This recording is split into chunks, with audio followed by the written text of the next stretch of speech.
그런데 웃는데 쳐다볼 때 왜 이리 달라붙는데 내가 말하고 있는데 너는 내 입술을 막네 Because of you 이게 다 무슨 일인데 이러다 곁에 So before I begin, I just want to give you guys a brief background about my hair. So I've always had long, straight, black hair. I feel like all throughout my teenage years, dalawang beses lang ako nagpagupit and it was up to here, like medium length lang. And I just learned that when you keep your hair long, the tendency is that the weight of the hair pulls it down and the root part or the top part over here loses its volume. That makes it look so flat. And I feel like with my face shape and also my body type, since payat ako, I think that it will look more flattering if there's like volume going on with my hair or naka-curl siya, because I really like curling my hair, or maybe I'm just really sick and tired of my long straight hair and I just want to add a little spice in my life.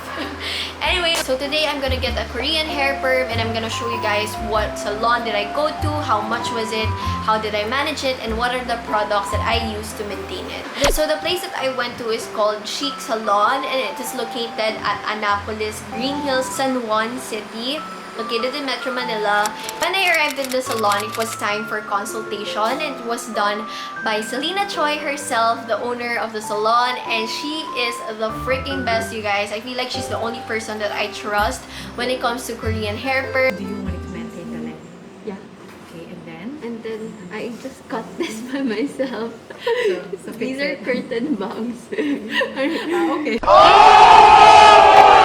I fixed it and I ruined it. That's why I wanna go. And she was recommended by a friend of mine and her name is Shanika Silverio. I love her so much. And she also did a video similar to this. I'll be linking it down below in the description box. But anyway, when we met, I was like, girl, ang ganda ng curls mo. Where did you get it done?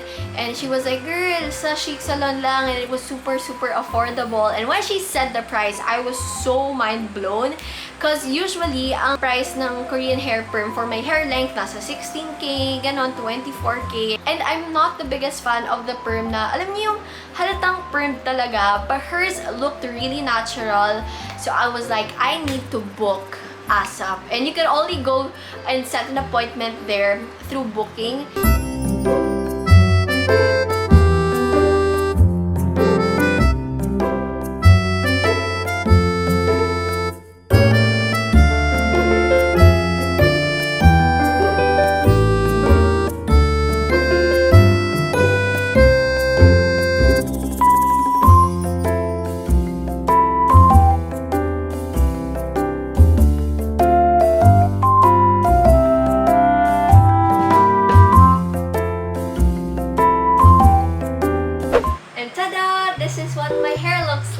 By the way, I also got it colored, and ang request ko is anything cool toned brown color because I feel like it fits my morena skin more.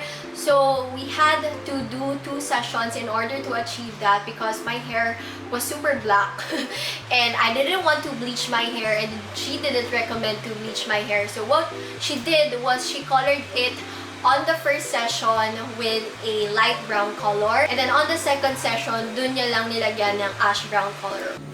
Long hair. So long. Super long. Hindi lang siya super halata ngayon because I just got it done yesterday and also nagpa-retouch ako. And the price of the Korean hair perm was only for 5,500 pesos. Guys, it's super affordable, I swear, for Korean hair perm. Tas ang ganda ng gawa niya. Super affordable na, no? Like, ang tagal ko na talagang gusto magpa-perm, pero kasi namamahalan ako. But this one, though, it's the best, you guys.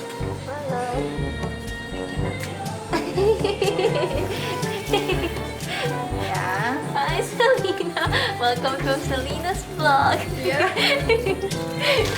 And what I like about Selena Choi is that she really recommends the best to you, and she won't let your hair be damaged, and she won't just, you know, recommend na get this treatment and that just for the sake of it. But she really is meticulous about your hair. Bawat move na ginagawa nila, she checks it one by one, and she's super hands-on.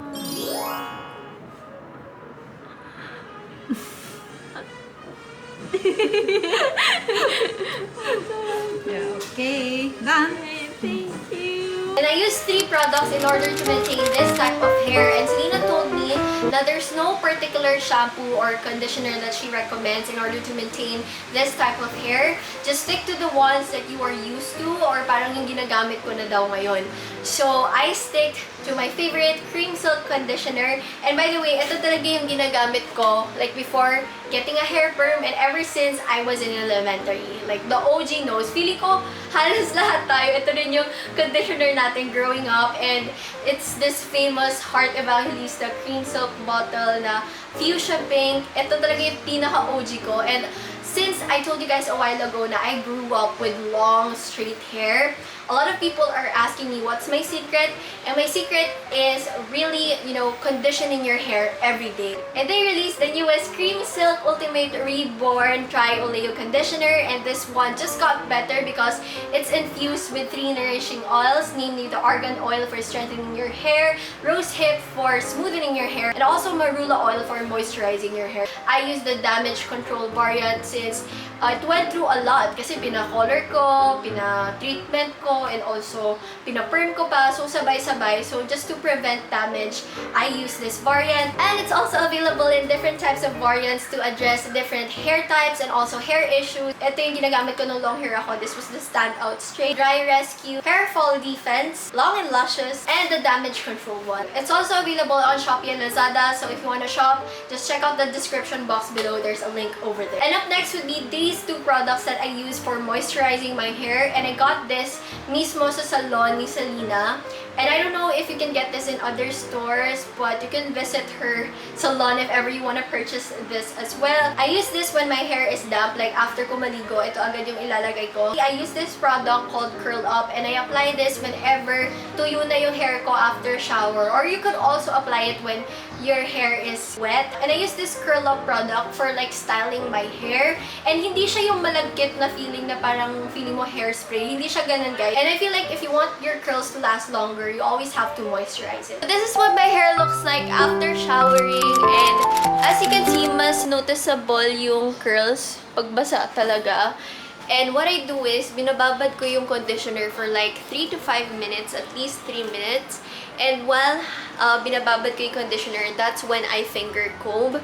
Because Selena told me not to use any type of comb as much as possible and just use finger comb to maintain the curl. And I just usually let it air dry, meaning hindi ko na binoblower or kahit curling iron. So na siya, ipapart ko lang siya into 4 sections. So 2 at the front and 2 at the back. Before ko ipa-air dry, I'm gonna apply this one. I'm gonna just put that all over. I curl it and I catch it with my hand and then do that. Again, curl it, catch it with my hand, and ta-da! And then when it's dry already, lagi ko lang ginaganon ko lang siya numerous times para lumabas yung curls, and I style it with this one.